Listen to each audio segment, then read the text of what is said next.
বিসমিল্লাহির রহমানির রহিম। বর্ণি কিশোরী মধ্যপাড়া জনাব মোহাম্মদ নওশাদ আলী মিয়ার বাড়িতে আজকের ওয়াজ মাহফিলের সম্মানিত সভাপতি হযরত মাওলানা আব্দুল মুতালেব মিয়া, সহকারী শিক্ষক, নাকশালা জমির উদ্দিন উচ্চ বিদ্যালয়, সখীপুর। আজকের অনুষ্ঠানে প্রধান বক্তা এই পাশালেরই মজিব হাবিব দাখিল মাদ্রাসা সিনিয়র শিক্ষক, আমার প্রিয় মানুষ বন্ধু কাজী মুশাররফ হোসেন আশরাফি সাহেব। আজকের এই ওয়াজ মাহফিলের দ্বিতীয় বক্তা বাসার থানাপাড়া জামে মসজিদের ইমাম ও খতিব হাফেজ মাওলানা আব্দুর রশিদ সাহেব। আজকের অনুষ্ঠান যিনি পরিচালনা করছেন এই বর্ণি কিশোরী নতুন মসজিদের জামে মসজিদের পেশ ইমাম মাওলানা মোহাম্মদ আব্দুল রাজ্জাক ফারুকি সাহেব। এখানে উপস্থিত হয়েছেন বাসার কৃতি সন্তান অ্যাডভোকেট আহমেদ আদম খান সাহেবের ছোট ভাই, বাসার পৌর বিএনপির সংগ্রামী সভাপতি জনাব আউলিয়া চাচা।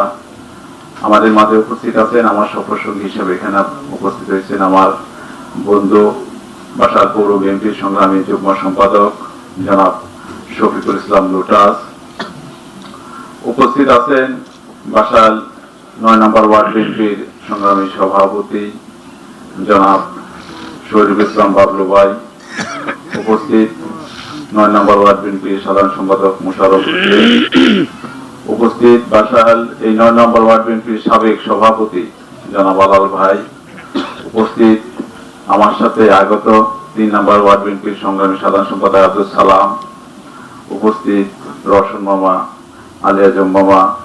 উপস্থিত আছেন বাসাল পৌর যুবদলের সাবেক সিনিয়র যুগ্ম আহ্বায়ক হাসান, যুবদলের যুগ্ম আহ্বায়ক হাবিব, শাহিন, রমজান চাচা, লতিফ, রাজীব। উপস্থিত আমার পিতৃতুল্য মনিবানবর্গ, যুবক ভাইয়েরা, পর্দার আলে মা বোনেরা, সকলকে জানাই আমার শ্রীমত সালাম, আসসালামু আলাইকুম। কিছুক্ষণ আগে হাফেজ মাওলানা আব্দুর রশিদ সাহেব বয়ান করলেন। আমি আসলে তার এই বয়ান গুলো খুব মুগ্ধ আকারে শুনলাম এবং তার যে বয়ান গুলো করলেন এইভাবে যদি আমরা আমল করি তাহলে আমাদের ইহকাল এবং পরকাল দুইটাই শান্তি আসবে।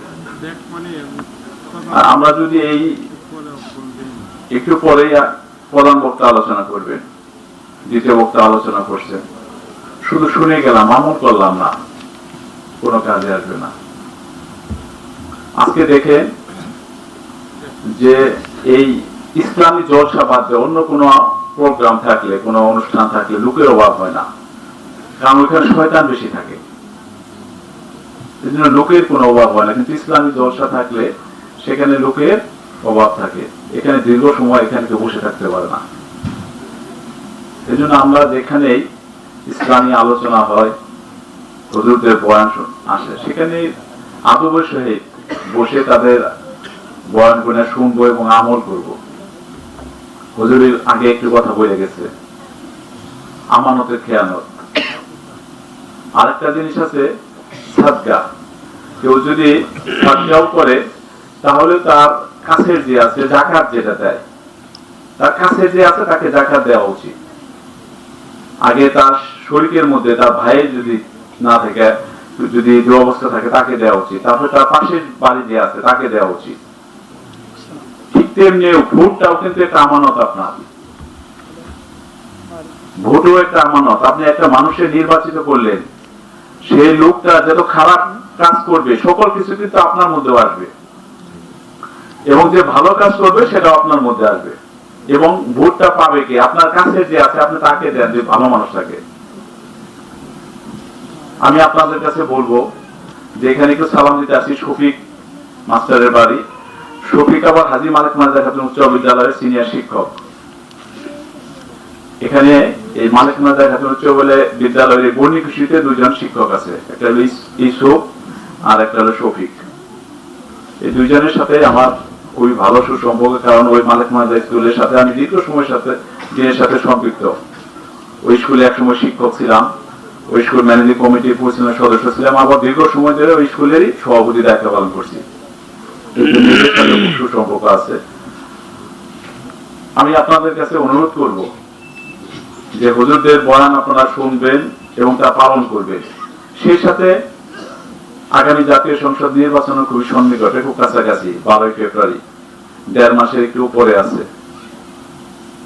আমরা বাসালবাসী, বাসালে কোনো অভিভাবক আজ পর্যন্ত নির্বাচিত করতে পারে নাই।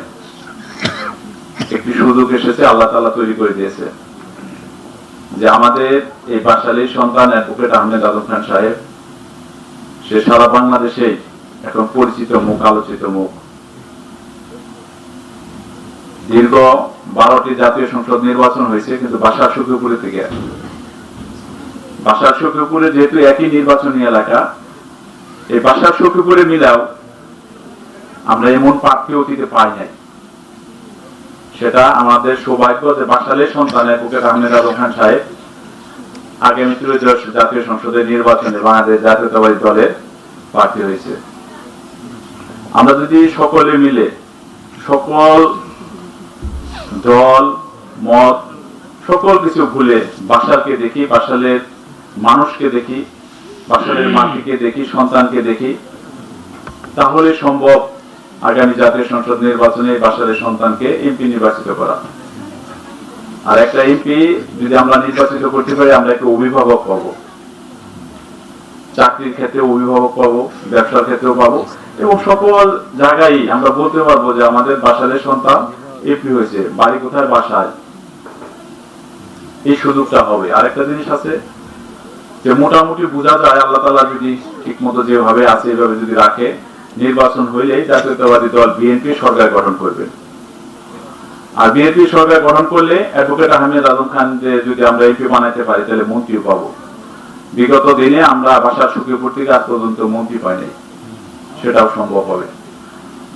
এই জন্য আপনাদের কাছে আমি অনুরোধ করব যে বন্ডি কিশোরীতে আপনারা একটি বারের জন্য এই বাসালের সন্তানকে সকলে মিলে, এখানে মা বোনেরা আছে, তাদের কাছেও আমার অনুরোধ থাকবে যে আপনারা সকলে মিলে এই বাসালের সন্তানকে আমরা এমপি বানাবেন। একটি ভোটও জানি বাইরে না যায়। যে 2009 সালে শওকত মোমেন শাহজাহান এমপি হয়েছিল, সখীপুরের একটা কেন্দ্রে, তার ওই জায়গায় একটা ভোট বাইরে গেছিল, আর সকল ভোটই শওকত মোমেন শাহজাহানকে দিয়েছিল। আমরা বাসালবাসী কি এরকম করতে পারি না যে বাসাল উপজেলা যে কয়টা কেন্দ্র আছে, যে ভোট আর বাইরে দেবো না, সকলেই বাসালের সন্তানকে দেব। আমরা একটা কম্বলের লোভ করবো না, টাকার লোভ করবো না।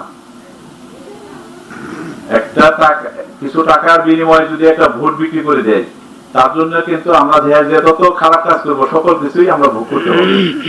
একটা কম্বলের জন্য যদি আমরা একটা ভোট দিয়ে দেই, এই জন্য আমরা কম্বলের চিন্তা করবো না, টাকা চিন্তা করবো না।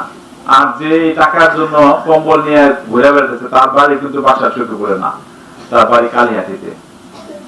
বারবার যদি বাইরের কোনো থানায় আমাদের এখান থেকে ভোট নিয়ে এমপি হয়ে যায়, বাসালের মানুষ, বাসালের আগামী দিনে 100 বছরের কোনো সন্তান আর এমপি চিন্তা করতে পারবে না, স্বপ্নও দেখবে না।